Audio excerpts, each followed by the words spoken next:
الحمد لله نحمده ونستعينه ونستغفره ونؤمن به ونتوكل عليه ونعوذ بالله من شرور أنفسنا ومن سيئات أعمالنا من يهده الله فلا مضل له ومن يضلل فلا هادي له وأشهد أن لا إله إلا الله وحده لا شريك له وأشهد أن محمدًا عبده ورسوله أما بعد فإن خير الحديث كتاب الله وخير الهدي هدي محمد صلى الله عليه وسلم وشر الأمور محدثاتها وكل محدثة بدعة وكل بدعة ضلالة وكل ضلالة في النار. أعوذ بالله السميع العليم من الشيطان الرجيم من همزه ونفخه ونفثه. بسم الله الرحمن الرحيم.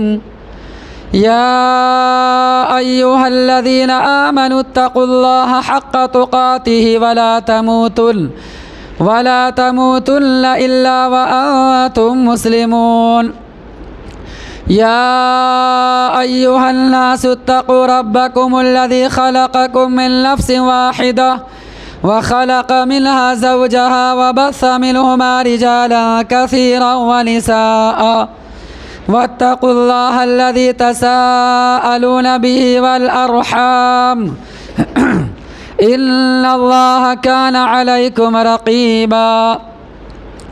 يا أيها الذين آمنوا اتقوا الله وقولوا قولا سديدا يصلح لكم أعمالكم ويغفر لكم ذنوبكم ومن يطع الله ورسوله فقد فاز فوزا عظيما.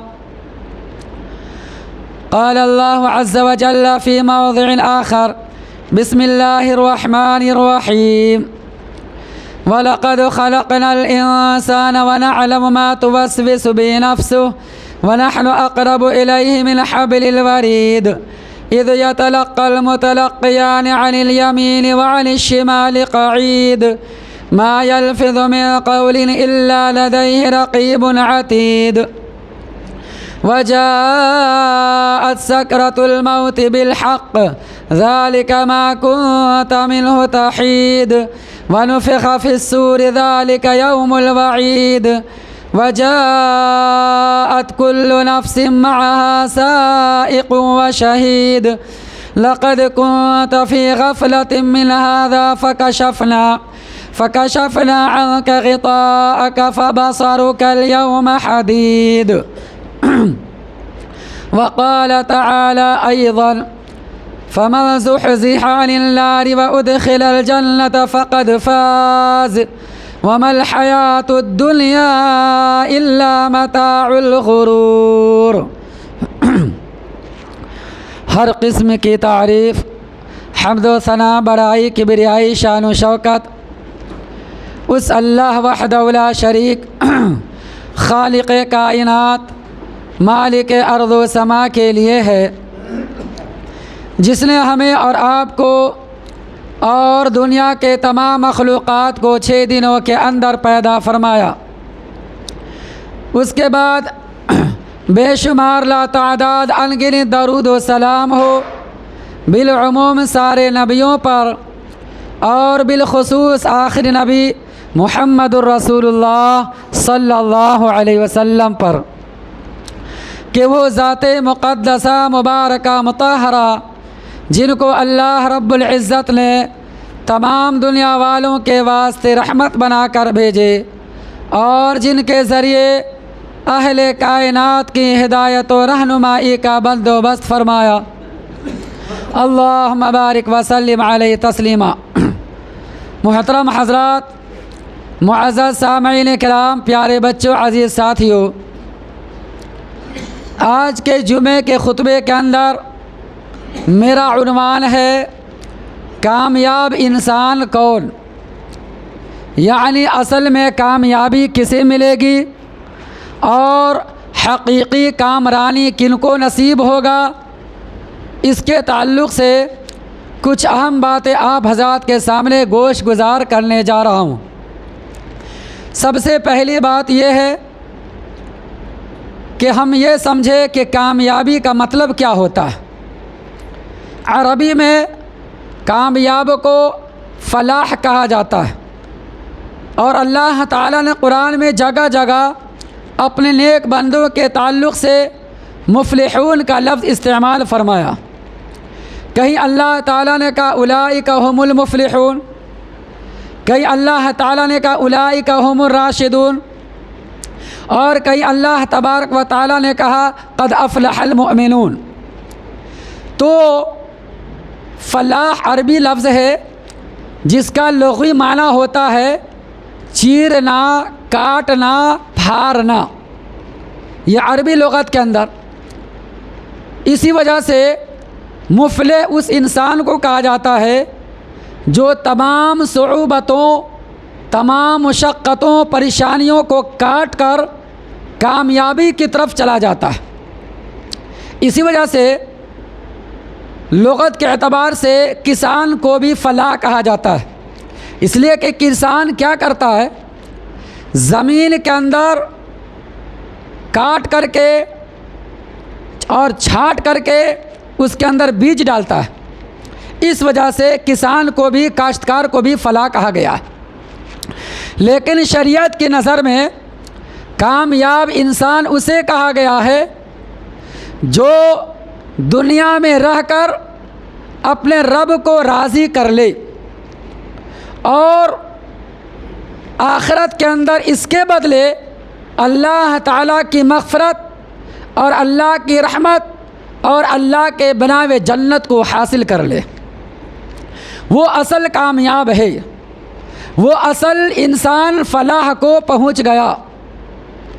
لیکن عام طور پر دنیا میں انسان، کامیاب انسان اسے کہتے ہیں لوگوں کی نظر میں جو کیا کرے، پیسہ زیادہ کمائے، جن کے پاس دولت ہو، جن کے پاس شہرت ہو، جن کے پاس ثروت ہو، جن کے پاس عہدہ ہو، جن کے پاس منصب ہو، جن کے پاس مال ہو، جن کے پاس بنگلہ ہو، جن کے پاس دکان ہو، جن کے پاس مکان ہو، جو ڈاکٹری ہو یا جو انجینئر ہو یا جو لائر ہو یا جو بادشاہ ہو یا جو وکیل ہو، اسے عام طور پر لوگ کامیاب سمجھتے۔ لیکن یاد رہے یہ اصل کامیابی نہیں ہے۔ ٹھیک ہے، مال و دولت یہ اللہ کی نعمت ہے، اس میں کوئی شک نہیں ہے، اور اسی طریقے سے بادشاہت یہ اللہ تعالیٰ کی نعمت ہے، لیکن کوئی انسان بادشاہت میں رہ کر، کوئی انسان مال و دولت کے غرور میں آ کر اور ثروت اور عہدہ اور منصب اور شہرت کے نام کی وجہ سے آخرت کو بھول جائے، اپنے رب کو بھول جائے اور جنت کو بھول جائے، سمجھو کہ وہ اصل کامیاب نہیں ہے، وہ اصل خسارہ اور نقصان اٹھانے والا میں۔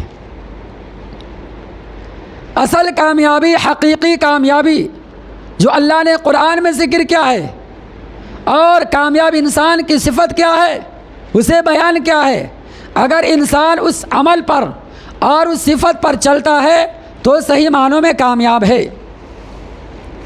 ہر مسلمان اس بات کی دعا اور تمنا کرتا ہے کہ اللہ تعالی ہمیں آخرت کے اندر جہنم سے آزاد کر کے جنت میں داخل کر دے۔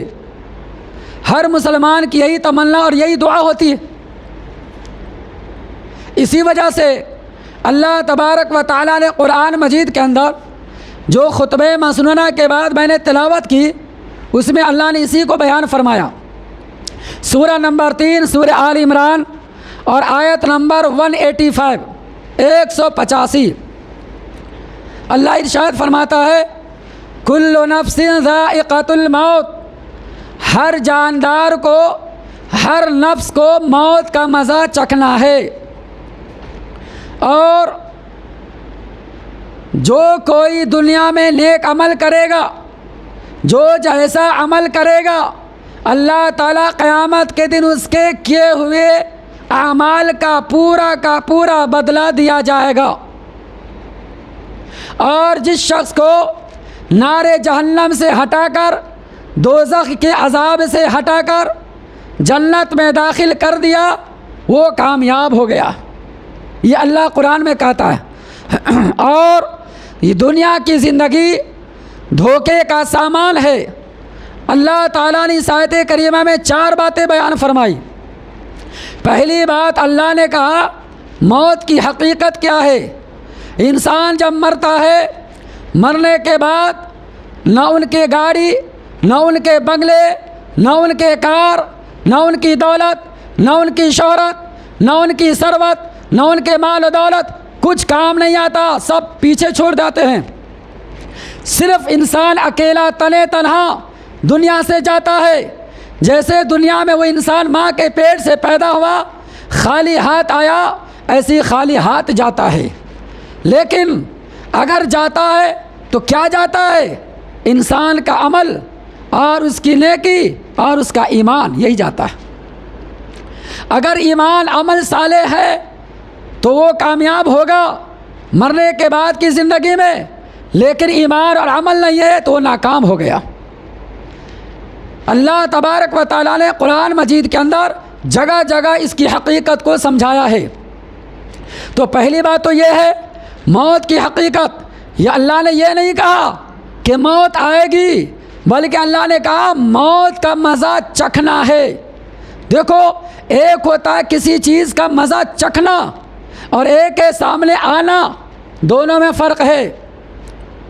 آدمی چکھتا ہے تو پتہ چلتا ہے اس کی حقیقت کیا ہے۔ یا اللہ تعالیٰ نے موت کو چکھنے سے تعبیر فرمایا ہے کہ موت کا نوالا، موت کا گھونٹ، موت کا پیالہ ہر انسان کو پینا ہے، تب جا کر موت کے وقت پتہ چلے گا کہ انسان کی حقیقت کیا تھی دنیا میں، وہ دنیا میں رہ کر کیا کرتا تھا، اور اب یہاں سے جا رہا ہوں تو یہاں کیا کام ہوگا۔ تو بہرحال اس آیت کریمہ اللہ نے ایک چیز یہ بیان فرمائی۔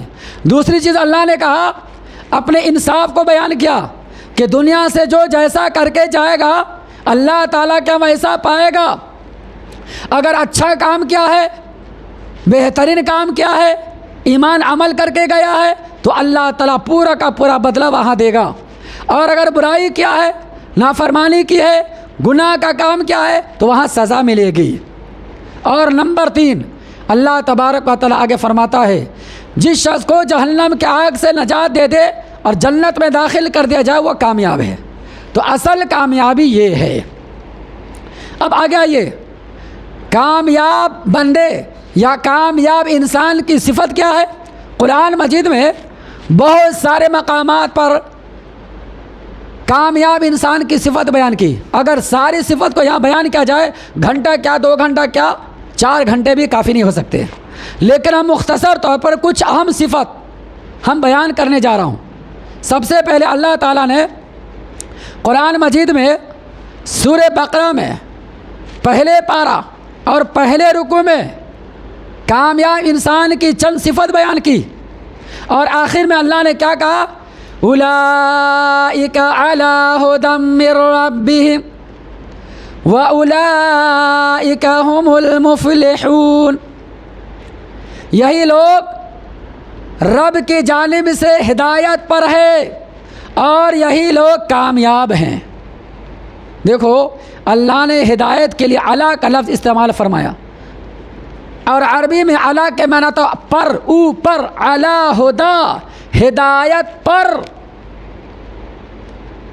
اور اس کے مقابلے میں کفر کے لیے، ضلالت کے لیے، گمراہی کے لیے، نافرمانیوں کے لیے، منافقوں کے لیے، شرک کے لیے اللہ تعالیٰ نے فی کا لفظ استعمال فرمایا۔ فی کے معنی آتا میں، جیسے اللہ نے کہا لفی ضلال مبین، لفی شقاق بعید، لفی ضلال بعید۔ تو یہاں گمراہی کے لیے، نافرمانی اور کفر کے لیے فی۔ اللہ تعالیٰ یہ بتلانا چاہتا ہے کہ دیکھو، جو نیک بندے ہوتے ہیں نا، وہ ہدایت کے سواری پر ہوتے ہیں، اور جو گمراہی کے راستے اختیار کیے نا وہ گویا کہ ذلت کے راستے پر ہوتے ہیں۔ تو علا کا فائدہ ہوتا ہے کہ علا عزت کے معنی میں آتا ہے، علا ترقی کے معنی میں آتا ہے، علا عروج کے معنی میں آتا ہے کہ وہ عروج پر ہے، وہ بلندی پر ہے، وہ ترقی پر ہے، وہ عزت پر ہے، وہ سربلندی پر ہے۔ اس کے لیے اللہ تعالیٰ علا کا لفظ استعمال فرمایا۔ دیکھو اب قرآن میں کہیں بھی جہاں بھی ہدایت کا لفظ آیا ہے اس کے ساتھ علا ضرور آیا، اور جہاں ضلالت گمراہی کا لفظ آیا اس کے ساتھ فی کا لفظ آیا۔ اب جو ہے اللہ تعالیٰ کے طرف سے ہدایت والے کامیاب والے کون؟ الف لام میم ذالک الکتاب لا ریب فیہ ھدی للمتقین، یہ کتاب ایسی ہے جس میں ذرہ برابر بھی شک نہیں، متقیوں کے لیے ہدایت ہے۔ اب آگے متقی کی صفت، کامیاب لوگ کی صفت، الذین یؤمنون بالغیب، وہ کامیاب ہے جو غیب کی باتوں پر ایمان لاتے ہیں۔ غیب کی بات سے مراد کیا ہے؟ غیب کا مطلب ہوتا ہے بغیر دیکھی چیز۔ جنت کو ہم نے نہیں دیکھا اپنی آنکھوں سے، لیکن ہمارا ایمان ہے کہ جنت موجود ہے، اللہ نے نیک بندوں کے لیے تیار کیا ہے۔ ہم نے جہنم کو نہیں دیکھا لیکن جہنم پر ہمارا ایمان ہے کہ وہ موجود ہے، اللہ نے نافرمانوں کے لیے بنایا ہے۔ ہم نے فرشتوں کو نہیں دیکھا، ہم نے جبرائیل السلام کو، میکائیل السلام کو، ملک الموت کو، اسرافیل کو نہیں دیکھا، لیکن ہمارا ایمان ہے کہ فرشتے موجود ہیں، اللہ کے حکم کے تابع ہیں۔ اللہ تعالیٰ نے جن جن چیزوں کو کرنے کا حکم دیا اسے وہ بجا لاتے ہیں۔ اسی طریقے سے مرنے کے بعد قبر کے حالات ہم نے اپنی آنکھوں سے نہیں دیکھا، دنیا میں کوئی دیکھ نہیں سکتا، لیکن ہمارا ایمان ہے، مسلمانوں کا ایمان ہے۔ تو اس کو بولتے غیب کی چیزیں۔ اللہ کو دنیا میں کوئی نہیں دیکھا اور نہیں دیکھ سکتا ہے، لیکن اللہ کے وجود پر ایمان ہے ہر مسلمان کا کہ اللہ کا وجود ہے، اللہ کی توحید ہے، اللہ کی توحید برحق ہے، اس کو کہا جاتا ہے غیب۔ تو جو غیب کی باتوں پر ایمان لاتے ہیں اور نماز قائم کرتے ہیں، اور تیسری صفت زکوٰۃ ادا کرتے ہیں، یا یوں کہہ لو ہمارے دیے ہوئے مال میں سے برابر اللہ کے راہ میں خرچ کرتے ہیں۔ اور آگے اللہ بیان فرمایا ان چیزوں پر ایمان لاتے ہیں جو ہم نے آپ کی طرف نازل کی۔ اللہ نبی سے خطاب کرتے ہوئے کہتا ہے کہ ہم نے آپ کی طرف کیا نازل کی؟ قرآن مجید اور نبی کی حدیث، یہ دونوں وحی ہے، وحی جلی، وحی خفی، یا وحی مطلوع یا وحی غیر مطلوع۔ وحی کی دو قسم ہے، ایک قرآن کو وحی کہا گیا ہے اور وحی غیر مطلوع حدیث کو کہا گیا ہے۔ تو ان دونوں چیزوں پر ایمان لاتے ہیں، اور اسی طریقے سے آپ سے پہلے جو کتابیں نازل ہوئی اس پر ایمان لاتے ہیں۔ اب آخری پیغمبر سے پہلے کیا کتابیں نازل ہوئی؟ تورات، زبور، انجیل، صحف ابراہیمی، صحف موسیٰ، ان تمام کتابوں پر جو ایمان لاتے ہیں اور دل سے اقرار کرتے ہیں کہ اللہ تعالیٰ کے طرف سے برحق کتاب ہے۔ ہاں یہ الگ بات ہے کہ عمل ہوگا آخری کتاب پر، یعنی قرآن مجید پر، توریت پہ عمل نہیں ہوگا، زبور انجیل پر عمل نہیں ہوگا۔ کیوں؟ اس لیے کہ اس کے اندر چینجنگ ہو گیا ہے، رد و بدل ہو گیا ہے، اس میں گھوٹالہ ہو گیا ہے، مولوی اور پنڈت رشوت کھا کھا کر کے گھوٹالہ کر دیا ہے، لہذا وہ کتاب اب ہمارے لیے ہدایت اور عمل کے لائق نہیں ہو سکتا۔ صرف اور صرف رب کا قرآن یعنی قرآن مجید اور نبی کا فرمان یعنی حدیث، یہی دو چیزیں ہمارے لیے ہدایت اور ہماری نجات ہے، تو اس پر ایمان لاتے ہیں۔ تب جا کر آخر میں اللہ کیا کہتا ہے؟ اولئک علی ھدی من ربہم، یہ لوگ رب کے جانب سے ہدایت پر ہے، واولئک ھم المفلحون، اور یہی لوگ کامیاب ہیں۔ گویا کہ اگر کسی کو کامیاب بننا ہے تو اللہ تعالیٰ کے بتلائے ہوئے طریقے پر چلے گا تو کامیاب۔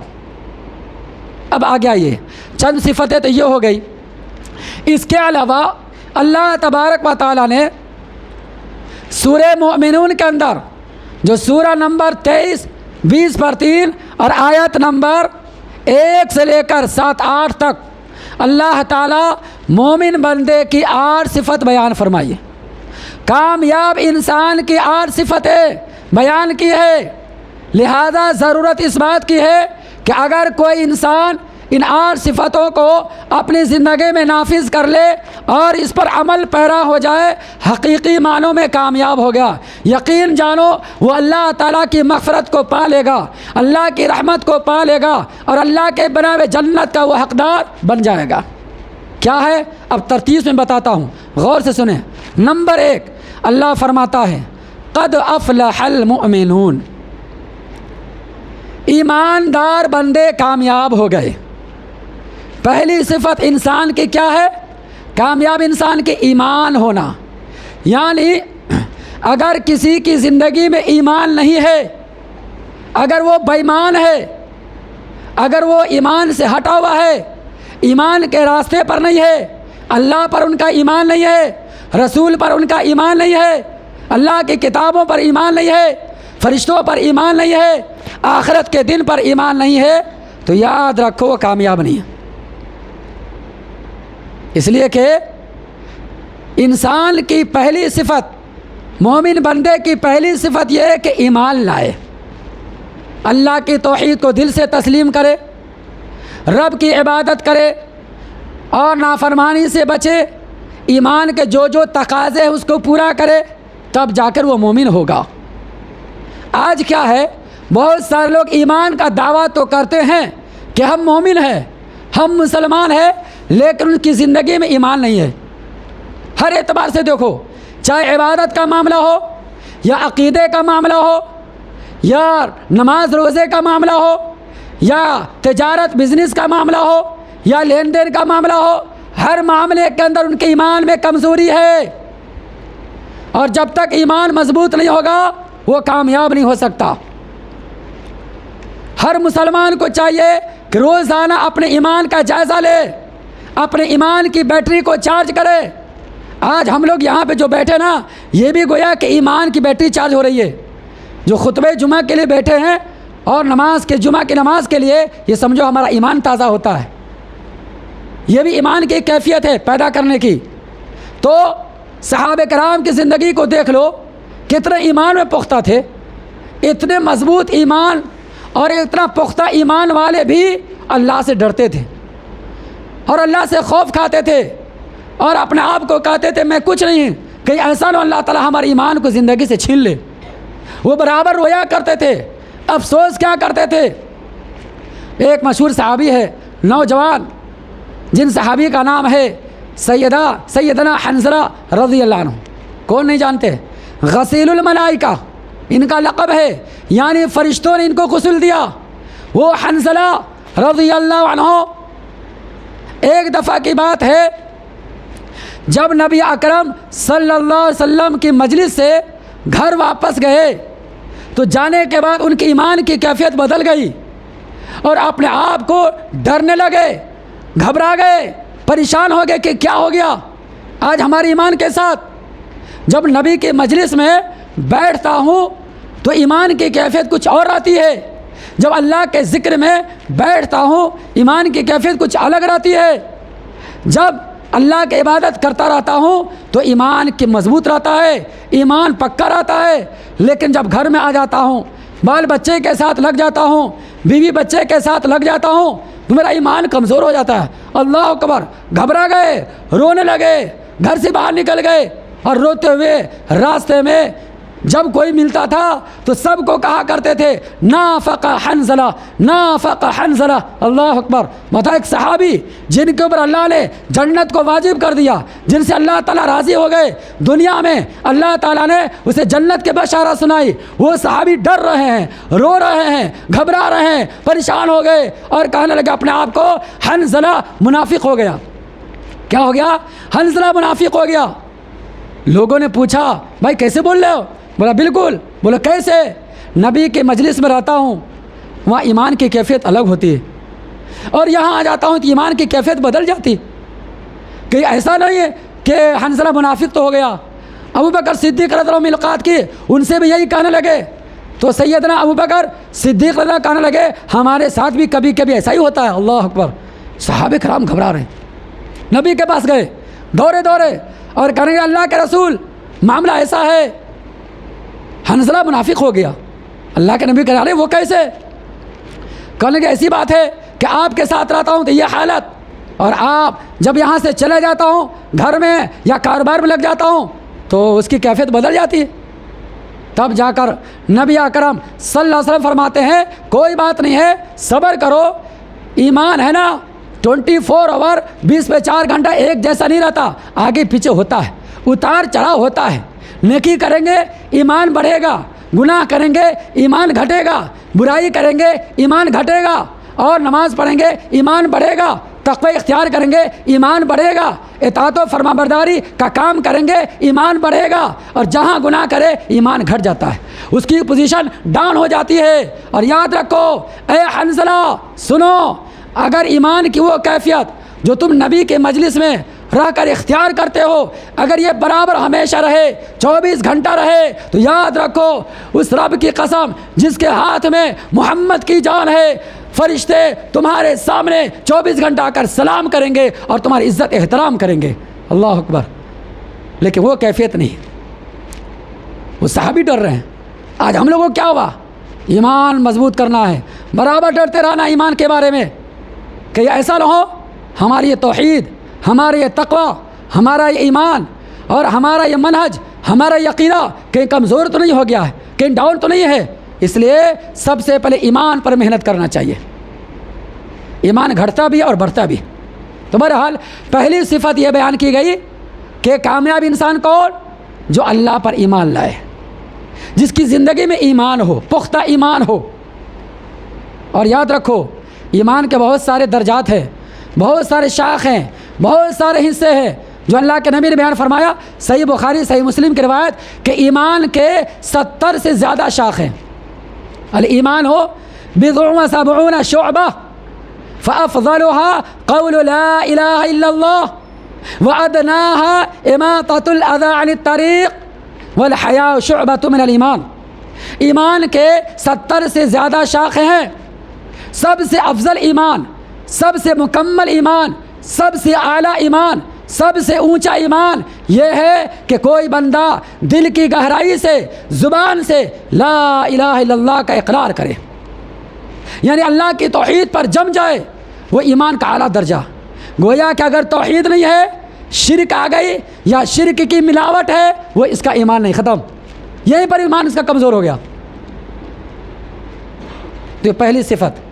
کامیاب بندے کی دوسری صفت، اللہ فرماتا ایمان کے بعد الذین ہم فی صلاتہم خاشعون، وہ بندہ کامیاب ہے جو اپنی نمازوں میں خشوع اور خضوع اختیار کرتے ہیں، نماز کو اخلاص سے پڑھتے ہیں، خشوع کے ساتھ پڑھتے ہیں۔ خشوع کا مطلب کیا ہوا؟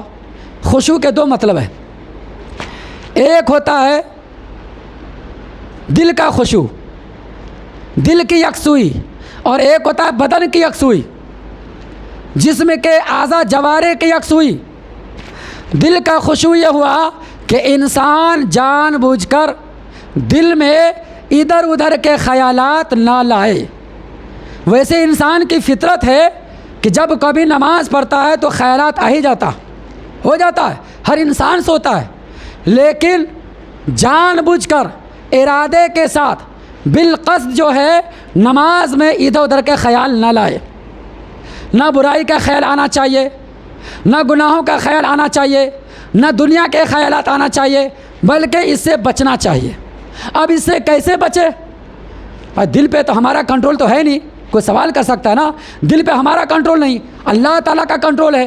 اب انسان کے بس میں جہاں تک ہوا کوشش کرتا ہے لیکن نہیں ہوتا، خیالات بدل جاتا ہے۔ تو اللہ کے نبی نے اس کا علاج بتایا، دو راستے بتائے۔ دیکھو اللہ کے نبی سے پوچھا گیا کہ اللہ کے نبی بتائیے ومل احسان، احسان کیا ہے؟ یعنی عبادت میں احسان کا درجہ کیا ہے، عبادت میں خلوص کا درجہ کیا ہے، عبادت میں خشوع اور خضوع کا درجہ کیا ہے؟ تو اللہ کے نبی کیا بولے؟ ان تعبد اللہ کأنک تراہ، کہ تم اللہ تعالیٰ کی ایسے عبادت کرو جیسے تم اللہ کو دیکھ رہے ہو۔ یہ خیال ہونا چاہیے ایک عام آدمی دنیا کے بادشاہ کے پاس، دنیا کے پرائم منسٹر کے پاس جب جاتا ہے کتنا ادب سے کھڑا ہوتا، کتنا دھیان سے کھڑا ہوتا، کتنے توجہ کے ساتھ کھڑا ہوتا ہے، کتنا اس کی عزت کرتا ہے. بتاؤ ذرہ برابر بھی بادشاہ کے سامنے ادھر ادھر ذہن میں نہیں مڑتا، سر کو بھی ادھر نہیں جھکاتا. بادشاہ، دنیا کے بادشاہ کے سامنے اس قدر ادب کے ساتھ عزت سے کھڑا ہو، آدمی کا دھیان نہیں ہٹتا. بتاؤ وہ اللہ تبارک و تعالیٰ جو تمام بادشاہوں کا بادشاہ ہے، جو رب العالمین ہے، جو احکم الحاکمین ہے، اس کے سامنے جب انسان اور مسلمان اللہ کی عبادت کرے تو کس تصور سے کھڑے ہونا چاہیے؟ اس خیال سے کہ اللہ تعالیٰ کو میں دیکھ رہا ہوں. یہ پہلا درجہ. اور اگر یہ بھی نہ ہو سکے کہ میں اللہ کو دیکھ رہا ہوں تو کم سے کم دوسرا درجہ یہ ہے کہ اللہ مجھے دیکھ رہا ہے. اس کیفیت سے عبادت کرے گا نا تو انشاءاللہ ضرور اس کی نماز میں خشوع پیدا ہوگا اور دل سے خیالات، برے وسوسے دور ہو جائیں گے. لیکن پھر بھی اگر وسوسہ آ جائے، خیالات آ جائے تو نماز میں اللہ کے نبی نے فرمایا کہ اعوذ باللہ من الشیطان پڑھ لیا کرو نماز میں، اور بائیں طرف 3 بار تھک تھکانا. زور سے نہیں کہ ساتھی کو تھوک پھینک دینا، ایسا نہیں کرنا. اپنا آہستہ سے بائیں طرف تھک تھکا دینا 3 بار تاکہ شیطان کے وسوسے سے بچ جائے. یہ اللہ کے نبی اس کا علاج بتائے پورے خشوع کے ساتھ. اور جسم کا خشوع کیا ہے؟ بدن کا خشوع یہ ہے کہ آدمی بدن سے اور اعضاء جوارح سے حرکت نہ کرے، غلط کام نہ کرے. بلا وجہ خواہ مخواہ داڑھی کو کھجلانا شروع کر دے، کوئی سر کے بال کو کھجلانا شروع کر دیا، کوئی کپڑے سے کھیل رہا ہے، کوئی بٹن سے کھیل رہا ہے، کوئی نیچے پینٹ شرٹ سے کھیل رہا ہے، کوئی ادھر ادھر مڑی ہلا رہا ہے، کوئی آسمان کی طرف نگاہ اٹھا رہا ہے، کوئی ادھر ادھر دیکھ رہا ہے گھڑ کے. یہ کیا ہے؟ نماز میں خشوع نہیں ہے. اور بہت سارے لوگ ایسے بھی کرتے ہیں، کوئی نماز میں اوپر کو دیکھتا ہے جبکہ نماز میں آسمان کی طرف دیکھنا حرام ہے، منع ہے. نگاہ سامنے ہونی چاہیے، سجدے کے سامنے، تب جا کے خشوع پیدا ہوگا. اور عبث بیکار باتوں کی طرف آدمی نہ جائے، بلا وجہ خواہ مخواہ کبھی بال سے کھیل لینا، کبھی داڑھی کے بال سے، کبھی کپڑے سے کھیل لینا، کبھی تو جھانک کے دیکھنا، کوئی مڑ کے بھی دکھتا ہے ادھر ادھر نمازے میں. کیا نماز پڑھتا؟ تو اس نماز سے کیا فائدہ؟ وہ کامیاب نہیں ہے. یہ دوسری صفت اس آیت کریمہ میں کہ کامیاب وہ ہے کہ نماز بالکل یکسوئی کے ساتھ، عزت و احترام کے ساتھ، قلب اور اعضاء جوارح کے انہماک کے ساتھ اللہ تعالیٰ کی طرف دھیان کرتے ہوئے پڑھنا چاہیے. اچھا یہ خشوع خضوع کیسے آئے گا؟ میں اس کا ایک راستہ بتاتا ہوں. 2 راستہ تو ہو گیا حدیث میں، ایک تیسرا راستہ. نماز میں پڑھی جانے والی جتنی دعا ہے نا، یا جو سورہ ہم پڑھتے ہیں، جیسے مان کے چلو سورہ فاتحہ، سورہ فاتحہ تو ہر نماز میں پڑھتے ہیں، اتنا تو ہے کہ نہیں؟ الحمد کا سورہ، تو الحمد کا سورہ ہم جب پڑھتے ہیں نا تو اس کا معنی مطلب پر غور کریں. جب اس کا ترجمہ سیکھیں گے نا، اس کا معنی اگر سیکھیں گے نا تو ہمارا دھیان اس کی طرف رہے گا، ادھر ادھر نہیں بھٹکے گا. یاد رکھو، ترجمے سے پڑھیں گے، سمجھ کے پڑھیں گے تو ہمارا دھیان ہے نا ادھر ادھر نہیں جائے گا. اور اسی طریقے سے سورہ فاتحہ کے بعد چھوٹے چھوٹے سورہ جو ہم پڑھتے ہیں، سورہ اخلاص، اعطینا، جو بھی نماز میں، جماعت میں نہیں، جماعت سے باہر الگ، اس کا ترجمہ یاد کر لیے تو ہم جو ہے ادھر ادھر خیالات سے بھٹک سے ہم بچ سکتے ہیں. اسی طریقے سے نماز میں پڑھی جانے جو دعا ہے وہ دعا کا معنی یاد کر لیے، رکوع میں پڑھنے والی دعا اس کا ترجمہ، سجدے میں پڑھی جانے والی دعا اس کا ترجمہ، تشہد میں التحیات درود جو پڑھتے اس کا ترجمہ. اگر یہ سمجھ کے پڑھیں گے نا تو ہمارا خیال، یقین جانو، ہمارا دماغ، ہمارا خیال ادھر ادھر نہیں جائے گا انشاءاللہ. یہ بہت بہترین راستہ ہے. ایک دفعہ کی بات ہے، ایک واقعہ یاد آئے گا، سنا دیتا ہوں پھر بات کو آگے لے جاتا ہوں. خشوع خضوع سے نماز نہ پڑھنے کا کیا نقصان ہوتا ہے اور انسان کس قدر جو ہے گمراہی کی طرف، یا یوں کہہ لو اللہ تعالیٰ کی کامیابی کو نہیں پہنچ سکتا. آج ہم لوگ کی نماز کیسی ہے؟ ایک چٹکلا ہے لیکن دیکھا جائے تو حقیقت ہے. 100 میں 90% مسلمانوں کی نمازوں کا یہ حال ہے. ایک بزرگ صاحب بیچارے تھے، تقریباً 70 سال کی عمر تھی، وہ نماز پڑھ رہے تھے اور روزانہ پابندی کے ساتھ صف اول میں نماز پڑھنے والا، اللہ اکبر، 5 وقت کی نماز جماعت کے ہمیشہ پڑھنے والا، 40 سال سے وہ بندہ نماز پڑھتا تھا. تو ایک بزرگ کی کہاوت ہے کہ ایک اللہ کا بندہ تھا، 70 سالوں کی عمر تھی، ایک دفعہ نماز میں امام صاحب سے کچھ غلطی ہو گئی. اب غلطی تو پیچھے سے لقمہ دینا نا، شریعت کا مسئلہ ہے. اگر مرد ہے تو کیا بولیں گے؟ سبحان اللہ. اگر عورت ہے تو تالی بجائیں گے ہاتھ رکھ کے. یہ ان کا لقمہ کہ امام سے اگر غلطی ہو جائے، 2 رکعت کی جگہ پہ 3 رکعت پہ بیٹھ گیا، یا 2 رکعت بیٹھنے کے بجائے کھڑے ہو گیا، یا اور کوئی غلطی ہو گیا تو پیچھے سے لقمہ دیا جاتا ہے نا. تو ایک دفعہ کی بات ہے، امام صاحب سے غلطی ہو گئی، 4 رکعت نماز کی جگہ 3 رکعت پہ سلام پھیر دی، 1 رکعت رہ گئی.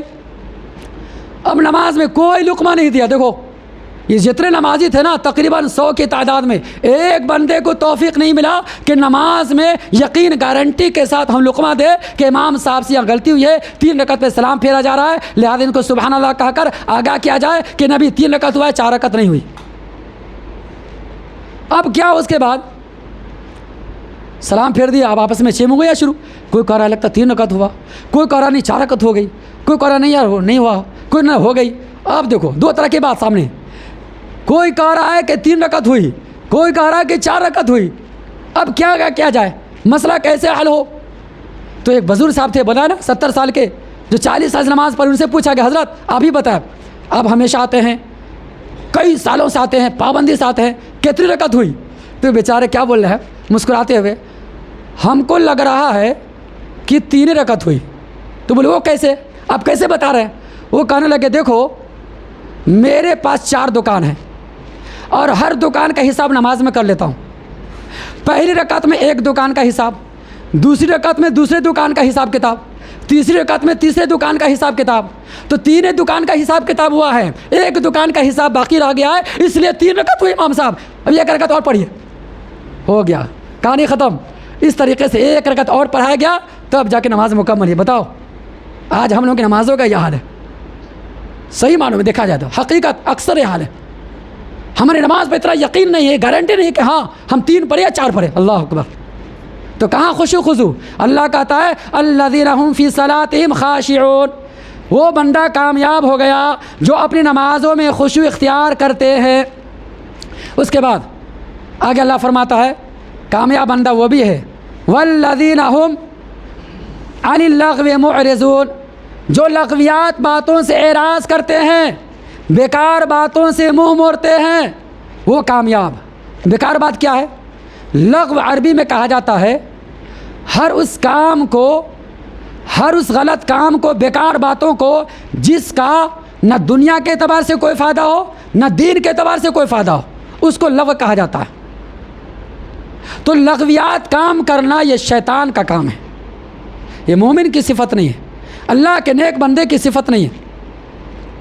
جس سے نہ ہمارا دین کا فائدہ ہو نہ ہمارا دنیا کا فائدہ، اس میں آدمی الجھے رہنا، اس میں پڑے رہنا، وقت کو ضائع کرنا، چٹنگ بازی کرنا، چاہے سوشل میڈیا پہ ہو، چاہے فیس بک پہ ہو، چاہے واٹس ایپ پہ ہو، چاہے انسٹاگرام پہ ہو، یا کوئی بھی چیز پہ ہو. آج مسلمانوں کے نوجوان لوگوں کا وقت زیادہ برباد اسی پہ ہو رہا ہے، بیکار باتوں میں، لا یعنی باتوں میں جس کا کوئی فائدہ نہیں. یہ سب لغو ہے. لغویات سے بچنا چاہیے. اگر لغو میں پڑے رہیں گے وہ بندہ کامیاب نہیں ہوگا. اللہ نے وقت دیا ہے، اس وقت کا صحیح استعمال کرو، وقت کو برباد مت کرو، وقت کو خواہ ضائع مت کرو. کسی سلف نے کہا ہے الوقت اثمن من الذهب، یہ وقت جو ہے نا یہ سونے سے بھی زیادہ قیمتی ہے. معلوم ہے آپ کو؟ یہ وقت ابھی جو ہے نا ابھی چلا گیا 1 منٹ پہلے، کیا یہ دوبارہ آئے گا زندگی میں؟ نہیں آ سکتا. چلا گیا، ختم کہانی. ہماری زندگی کا 40 سال چلے گیا، ہماری زندگی کا 30 سال چلا گیا، ہماری زندگی کا 50 سال چلے گیا، 10 سال چلا گیا. کیا یہ دوبارہ وقت پھر آئے گا لوٹ کر؟ نہیں آئے گا. وقت بڑی قیمتی ہے، لہذا اس کی قدر کرنی چاہیے، اور جہاں تک ہو سکے ہمارا جو کام ہو، فائدے کی بات ہو، اس میں لگانا چاہیے. ہماری زندگی ایسے گزرنی چاہیے. اس سے ہٹ کے کریں گے لغویات ہے، اور لغو باتوں کو اللہ پسند نہیں کرتا. تو یہ مومن بندہ کامیاب ہے. اس کے بعد والذین هم للزکاۃ فاعلون، وہ بندہ کامیاب ہے جو زکوٰۃ دیتے رہتے ہیں. زکوٰۃ 2 طرح کا ہوتا ہے، ایک ہے زکوٰۃ نفلی، ایک ہے زکوٰۃ واجبی، جس کو دوسرے الفاظ میں سمجھو صدقات واجبہ، صدقات نافلہ. یعنی جس کو اللہ نے مال و دولت سے نوازا ہے اور وہ نصاب کو پہنچ گیا اور اس پر سال گزر گیا، تو زکوٰۃ اس پہ فرض ہے، 100 میں 2.5% کے حساب سے دینا پڑے گا. اور ایک ہوتا عام زکوٰۃ، صدقہ خیرات، 10 روپیہ 5 روپیہ کسی غریب کو، فقیر کو، محتاج کو، کسی ضرورت مند کو دے دیا، تو یہ سب زکوٰۃ میں آتا ہے۔ دونوں قسم شامل ہے۔ آدمی کو چاہیے کہ اگر گناہوں سے بچنا ہے، اللہ کے عذاب سے بچنا ہے، اللہ کی رضامندی کو پانا ہے اور جنت کو حاصل کرنا ہے اور کامیاب بننا ہے، اسے برابر اللہ کے راہ میں خرچ کرتے رہنا چاہیے، چاہے جتنا ہو سکے، جتنا ہم سے بن سکے، اپنے حیثیت کے مطابق۔ مسجد میں دو، مدرسے میں دو، جو محتاج اس پہ خرچ کرو، جو غریب ہے، جو مسکین ہے، اس پہ خرچ کرتے رہنا چاہیے۔ تو اللہ تعالیٰ کو یہ ادا بہت پسند ہے۔ یہ صدقہ خیرات بلاؤں کو ٹالتا ہے، مصیبتوں کو دور کرتا ہے اور قبر کے عذاب سے نجات دلاتا ہے۔ اللہ کی خوشنودی حاصل ہوتی ہے، اللہ کی رضا حاصل ہوتی ہے، اور قیامت کے دن اللہ تعالیٰ اپنی رحمت کے سائے میں ایسے بندے کو بھی جگہ دے گا جو اللہ کے نام میں خرچ کرتے ہیں۔ جی، اسے معمولی نہ سمجھے، اس لیے اللہ نے جو دیا ہے اللہ کے نام میں دیتے رہنا چاہیے، وہ بندہ کامیاب۔ اس کے علاوہ آگے اللہ فرماتا ہے والذین هم لفروجہم حافظون، وہ بندہ بھی کامیاب ہے جو اپنے شرمگاہ کی حفاظت کرتے ہیں۔ اب شرمگاہ کی حفاظت کیسے ہوگی؟ 2 طریقے سے ہوگی، بس، تیسرا کوئی راستہ نہیں۔ کیسے؟ شادی کر لو، شرمگاہ کی حفاظت ہوگی۔ شادی کرے گا، جڑو آئے گا بیوی، تو بیوی کے ساتھ اپنے جائز خواہشات کو پورا کر سکتے ہیں۔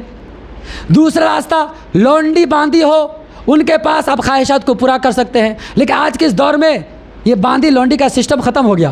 یہ نبی کے دور میں، صحابی کے دور میں تھا، اب نہیں ہے۔ لیکن مسئلہ آج بھی ہے، قانون، اللہ کا قانون آج بھی موجود ہے، بھلے یہ پایا نہیں جاتا۔ تو یہ 2 ہی راستہ ہے اپنی خواہشات کو پورا کرنے کا، جائز راستہ، بس، اس کے علاوہ تیسرا کوئی راستہ نہیں۔ اسی سے پتہ چل گیا کہ جو لوگ اسلام میں نکاح متعہ کو حلال کہتے ہیں وہ ناجائز ہے، وہ زناکاری بدکاری کا راستہ کھلے ہوا ہے۔ نکاح متعہ اسلام میں نہیں ہے، نکاح شغار اسلام میں نہیں ہے، حلالہ جو آج کل قسم کا حلالہ مروجہ وہ اسلام میں نہیں ہے۔ اس کا کیا مطلب؟ اس کی تشریح وقت نہیں، ختم ہو گیا، کیا بیان کروں۔ نکاح متعہ کا مطلب ہوتا ہے کہ وہ نکاح جو چند دن کے لیے یا چند مہینے کے لیے، 10 دن کے لیے یا مہینہ 2 مہینہ کے لیے شادی کر لو، بس مستی نکالو، بیوی کو چھوڑ دو، طلاق دے دو، ہو گیا، کہانی ختم۔ پھر 1 مہینہ 2 مہینے کے لیے کیا نکاح ہوتا ہے؟ اس کو بولتے نکاح متعہ۔ شیعہ کے ہاں ابھی بھی جائز ہے، لیکن یہ اسلام میں حرام ہے۔ فتح خیبر کے موقع پر صحیح بخاری کی روایت ہے، اللہ کے نبی اکرم صلی اللہ علیہ وسلم نے قیامت کی صبح تک کے لیے اس نکاح متعہ کو حرام قرار دیا ہے۔ یہ 10 دن 15 دن کا نہیں ہوتا، یہ تو بدکاری کا راستہ ہے، یہ تو زناکاری کا راستہ ہے، اللہ نے اسے منع کیا ہے۔ تو بہرحال ایک ہی راستہ ہے، شادی کرنا، بس، دائمی قبضہ، ہمیشہ ہمیشہ کی نیت سے رکھنے کا، اس ارادے سے نکاح کرنا، بیوی بنا کے رکھنا، اس ارادے سے نکاح کرنا، اسلام میں اس کو جائز قرار دیا ہے۔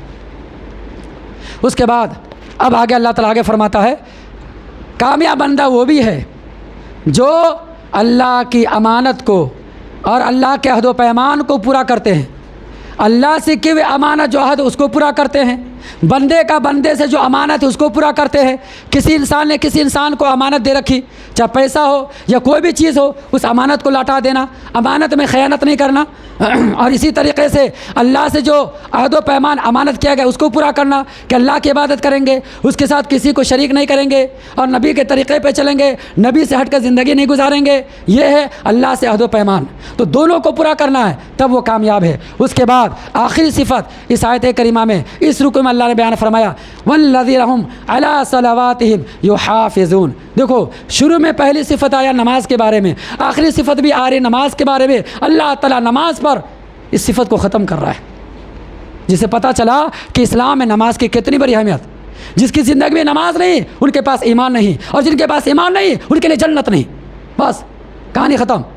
جنت چاہیے تو ایمان ضروری ہے، ایمان چاہیے نماز قائم کرنا ضروری ہے، نماز کے ذریعے سے ہمارا ایمان مضبوط ہوگا، نماز نہیں ہے تو اس کے پاس ایمان نہیں۔ والذین ھم علی صلواتہم یحافظون، اپنی نمازوں کی حفاظت کرتے ہیں۔ اب نماز کی حفاظت کی بہت سارے تفصیل ہے، بہت سارے قسمیں ہیں، وقت نہیں کہ بیان کرو، بس ان چند باتوں پر اپنی کلمات کو مکمل کرتا ہوں اس دعا کے ساتھ کہ اللہ تعالیٰ ہم تمام مسلمانوں کو دین کی صحیح سمجھ اور نیک عمل کی توفیق عطا فرما۔ اے اللہ فضل کا، کرم کا، رحم کا معاملہ فرما۔ اے اللہ جن مسلمان بھائی نے دعا کے لیے کہا ہے یا لکھا ہے یا ان کا میرے اوپر حق ہے یا دعا کی امید رکھتے ہیں، اے اللہ ان سب کو اپنے اپنے جائے مقاصد میں کامیابی نصیب فرما۔ اے اللہ فضل کا، کرم کا، رحم کا معاملہ فرما۔ اے اللہ ہم تمام مسلمانوں کو ایمان پر توحید پر خاتمہ نصیب فرما۔ اے اللہ مرنے کے بعد قبر کے عذاب سے حفاظت فرما۔ اے اللہ ہم تمام مسلمانوں کو قیامت کے روز جنات الفردوس میں داخل نصیب فرما۔ آمین یا رب العالمین۔ بارک اللہ لنا و لکم فی القرآن المجید ونفعنی بالآیات والذکر الحکیم۔